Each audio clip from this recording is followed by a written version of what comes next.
बजंताइन की हुकूमत थी, मतलब रोमन एम्पायर की आखिरी हुकूमत। 28 मई 1453 की शाम। ये कोई नहीं जानता था कि ये इस हुकूमत की आखिरी शाम है। यहाँ तक कि इन्होंने कभी ये सोचा भी नहीं था कि हमें कोई शिकस्त दे सकता है, क्योंकि 1000 साल से कुस्तुनतुनिया रोमन्स के पास था। कुस्तुनतुनिया की मजबूत दीवारों के दूसरी तरफ खड़ा था 19 साला मोहम्मद फतेह, जिसने 2 साल पहले 1951 में सल्तनत उस्मानिया का तख्त संभाला था। जब ये इक़्तिदार में आया तो इसने कसम खाई कि मैं कुस्तुनतुनिया को फतह करूंगा। 6 अप्रैल 1453 को मुहासरा शुरू हुआ। उस्मानी फौज 80,000 के करीब थी। इन मजबूत दीवारों के सामने खड़ा शख्स मोहम्मद फतेह के इरादे और नीयत इन दीवारों से ज्यादा मजबूत थी। एक आखिरी हमले का वक्त बहुत करीब था। सोचने की बात यह है कि 19 साला लड़के के इरादे इतने मजबूत कैसे हुए। लाखों करोड़ों दुरूदो सलाम आप सल्लल्लाहु अलैहि वसल्लम पर और आपकी आल पर। इसकी वजह यह थी कि आप सल्लल्लाहु अलैहि वसल्लम ने फरमाया था, यकीनन तुम कुस्तुनतुनिया फतह करोगे। आप सल्लल्लाहु अलैहि वसल्लम का हर लफ्ज और हर हर्फ बेशक सच होता है। इन अल्फाज की वजह से सुल्तान मोहम्मद फतेह में एक अलग ही ताकत पैदा हो चुकी थी। 29 मई की सुबह आखिरी हमला हुआ, दीवार टूटी और आप सल्लल्लाहु अलैहि वसल्लम की बात सच साबित होते हुए पूरी दुनिया ने देखी। ये फतह कोई आम फतह नहीं थी। 1000 साल की मजबूत दीवारें मोहम्मद फतेह के सामने रेत का ढेर बन गईं। ये 53 दिन की जंग थी। जमीनी हमले, समुंदर की फौज, हर तरह की ताकत इस्तेमाल हुई और रोमन एम्पायर के ताबूत में आखिरी कील ठोंक दिया गया। सुल्तान मोहम्मद फतेह शहर में दाखिल हुआ, हाया सूफिया में नमाज पढ़ी और इसे मस्जिद बना दिया गया, जिसके बाद कुस्तुनतुनिया उस्मानी सल्तनत का दारुल हुकूमत बन गया। इस शहर का नाम कुस्तुनतुनिया 330 ईस्वी में रोमन बादशाह के नाम पर रखा गया था।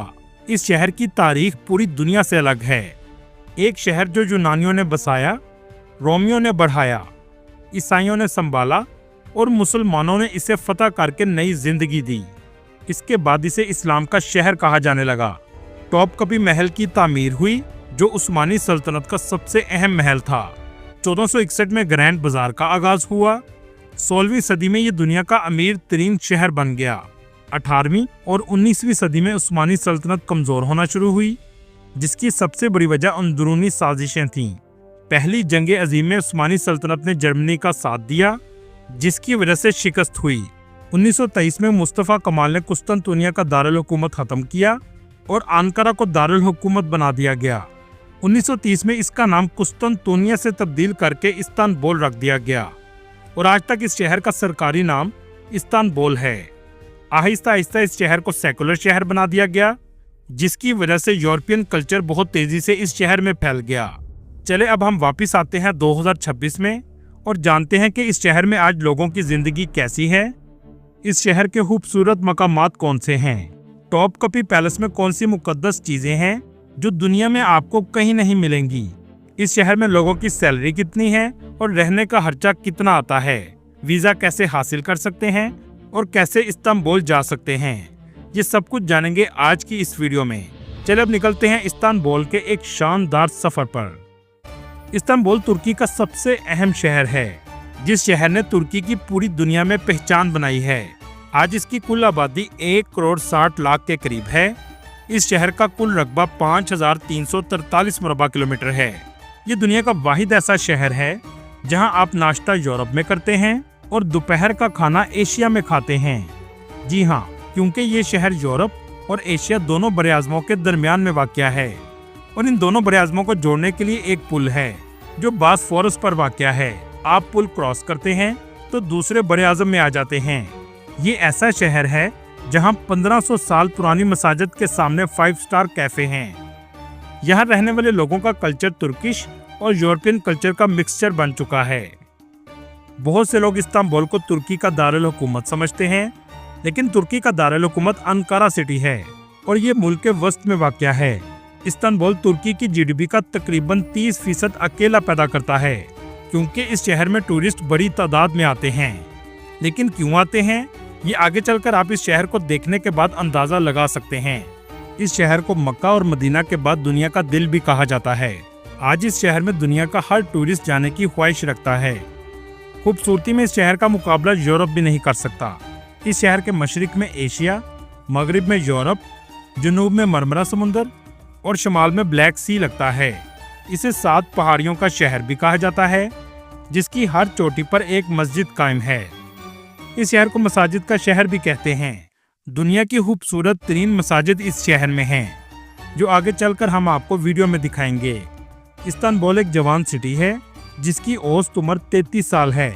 मतलब आपको यहाँ ज्यादातर लोग जवान नजर आएंगे। तुर्की में सरकारी तौर पर कौमियत नहीं देखी जाती, सब लोग ही तुर्क कहलाते हैं। 95% से ज्यादा आबादी मुसलमानों की है। यहाँ आपको 3000 से ज्यादा मसाजिद के साथ साथ यूनानी ऑर्थोडॉक्स और यहूदियों की इबादत गाहें भी मिलेंगी। तुर्की की ऑफिशियल जुबान तर्किश है, लेकिन पाकिस्तानियों की बड़ी तादाद आने की वजह से यहाँ के लोग उर्दू भी बोलते हुए नजर आएंगे। पाकिस्तान में तुर्की उस वक्त सबसे ज्यादा फेमस हुआ जब बड़ी तादाद में लोगों ने अर्तगल ड्रामा देखना शुरू किया और तुर्की की तारीख को जाना। आज बड़ी तादाद में पाकिस्तानी इस मुल्क में आते हैं। बहुत से पाकिस्तानियों ने इस मुल्क का पासपोर्ट भी ले रखा है। चलें पहले जानते हैं इसका वीज़ा कैसे हासिल कर सकते हैं। तुर्की का वीज़ा लेने के लिए आपको एप्लीकेशन फॉर्म अनातोलिया सेंटर में जमा करवाना होगा। अनातोलिया का ऑफिस मुल्क के बड़े शहरों में मौजूद है। सिंगल एंट्री वीज़ा की फीस $60 के करीब है, जबकि मल्टी एंट्री वीज़ा की फीस $190 है। इसके अलावा अनातोलिया ऑफिस भी फीस लेता है, जिसमें $60 रेगुलर प्रोसेसिंग के और $80 फास्ट प्रोसेसिंग के हैं। पाकिस्तान से तुर्की की फ़्लाइट तकरीबन 2 लाख तक आसानी से मिल जाती है। यह है इस्तांबुल का खूबसूरत एयरपोर्ट। बस या ट्रेन में बैठकर आप शहर में आ जाते हैं। इस शहर में रहने का एक दिन का किराया $50 से $100 के करीब आता है। सबसे पहले चलते हैं 7 हिल्स व्यू पॉइंट रेस्टोरेंट। इस जगह से इस्तांबुल के सबसे अच्छे नज़ारे आप ले सकते हैं। ये रेस्टोरेंट हाया सूफिया और ब्लू मस्जिद के दरमियान है। इन नज़ारों के साथ साथ आप मज़ेदार नाश्तों का मज़ा भी ले सकते हैं। नाश्ते के बाद चलते हैं हाया सूफिया मस्जिद, जो अपनी तारीख की दास्तान खुद सुनाती है। 537 ईस्वी में इसे तामीर किया गया था और इसे कलीसा बनाया गया था, जिसके बाद 1453 में मोहम्मद फतेह ने इसे मस्जिद में तब्दील कर दिया। ये वो दरवाज़ा है जहां से मोहम्मद फतेह दाखिल हुआ था। अंदर से ये मस्जिद बहुत शानदार है। दुनिया भर से लोग इसे देखने के लिए आते हैं, क्योंकि इसकी तारीख इसे अहम बनाती है। इस मस्जिद में नीले रंग का कारपेट डाला गया है और दीवारों को भी बहुत अच्छे तरीके से सजाया गया है। ये जो आप जगह देख रहे हैं, रोमन बादशाह की ताज पोशी इसी जगह की जाती थी और इस जगह उस्मानी दौर में बच्चों को इस्लाम की तालीम दी जाती थी। इस मस्जिद में टूरिस्ट का रश हर वक्त रहता है। चले अब चलते हैं ब्लू मॉस्क, जो हाया सूफिया के करीब वाक़या है। इसे मस्जिद सुल्तान अहमद भी कहा जाता है। ये भी अंदर से बहुत खूबसूरत है। इस्तांबुल की इस्तकलाल स्ट्रीट टूरिस्ट में सबसे ज्यादा फेमस है। शॉपिंग की दुकानें भी आपको यहाँ नजर आएंगी। इस स्ट्रीट में खाने की दुकानें बड़ी तादाद में मौजूद हैं। खाए बगैर आप यहाँ से नहीं जा सकते। इस जगह अदना कबाब और गोश्त से बनी हुई डिशेस सबसे ज्यादा खाई जाती हैं। इस शहर का ग्रैंड बाजार पूरी दुनिया में फेमस है। इस बाजार में 4000 से भी ज्यादा दुकानें हैं और ये बाजार 3,33,000 स्क्वायर फीट में फैला हुआ है। इस जगह जाकर आप इनकी सकाफत को भी जान सकते हैं। बहुत से लोग इस शहर में सिर्फ इनके खानों की वजह से आते हैं। दुनिया के सबसे बेहतरीन शेफ भी इस्तांबुल में हैं। पूरा शहर आपको साफ सुथरा नजर आएगा। रास्तों की तरह यहाँ के लोगों के दिल भी बहुत साफ हैं। यहाँ के लोग बहुत मेहमान नवाज होते हैं। टूरिस्ट के साथ बहुत अच्छे तरीके से पेश आते हैं। यह है गलाता टावर, जिसके अंदर जाने के लिए आपको इन तंग तारीखी गलियों से गुजरना पड़ता है। ये टावर तारीखी इमारत है। इसके ऊपर खड़े होकर आप बॉस्फोरस का नज़ारा भी ले सकते हैं। आप जो ये ब्रिज देख रहे हैं, ये वही जगह है जहां से एशिया और यूरोप का संगम होता है और ये ब्रिज दोनों बड़े-आज़मों को आपस में मिलाता है। चलें अब आपको लेकर चलते हैं बलात कलरफुल डिस्ट्रिक्ट, जहां रंगदार पुराने घर, कैफे और गलियां हैं। आप इसे ओल्ड टाउन भी कह सकते हैं। बॉस्फोरस समुद्र में क्रूज का मजा लेना आपके लिए एक अलग ही एक्सपीरियंस होगा। रात का नज़ारा भी बहुत दिलकश होता है। चलें अब आपको दिखाते हैं ऐसी जगह जो इस्तांबुल की जान है, जिसका नाम है टॉपकापी पैलेस। आप जब भी तुर्की इस्तांबुल जाएं तो इसका ज़रूर विजिट करें। ऐसा मैं क्यों कह रहा हूँ, आगे जब आप देखेंगे तो आपको अंदाज़ा हो जाएगा। ये उस्मानी सल्तनत की तारीखी इमारत है। इस जगह इस ज़माने में दफ्तर हुआ करते थे। اس کی ٹکٹ پاکستانی 9,000 روپے کی ہے۔ یہ محل 1478 میں قائم ہوا۔ آج اسے ایک میوزیم بنا دیا گیا ہے۔ اس جگہ اسلامک مقدس امانتیں رکھی گئی ہیں۔ یہ اندر سے انتہائی خوبصورت ہے۔ اسلامک آرٹ ورک آپ کو سب سے زیادہ نظر آئے گا۔ یہ جو آپ دیکھ رہے ہیں یہ آپ صلی اللہ علیہ وآلہ وسلم کے پاؤں مبارک کے نشان ہیں۔ اس کے علاوہ حضرت داؤد علیہ السلام کی تلوار بھی موجود ہے اور یہ ہے حضرت موسیٰ علیہ السلام کا عصا مبارک۔ اس میوزیم میں وہ مقدس چیزیں ہیں جو آپ کو دنیا میں کہیں اور نہیں ملیں گی۔ اس جگہ ہمارے پیارے اور آخری نبی محمد صلی اللہ علیہ وآلہ وسلم کے دانت مبارک بھی موجود ہیں۔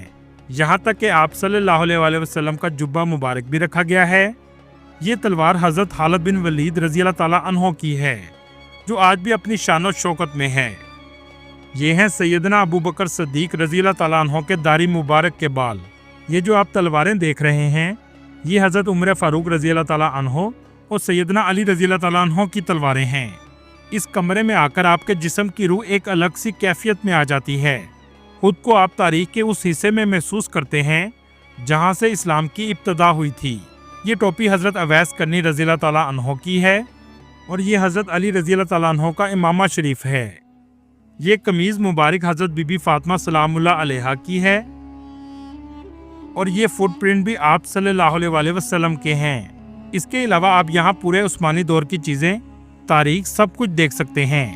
یہ سب کچھ اس وجہ سے ان کے پاس ہے کیونکہ عثمانی سلطنت نے 600 سال تک حکومت کی اور حجاز اس وقت عثمانی سلطنت کے پاس تھا جسے آج مکہ اور مدینہ کہا جاتا ہے۔ اگر بات کریں جاب کی تو اس ملک میں استعمال ہونے والی کرنسی ترکش لیرہ ہے۔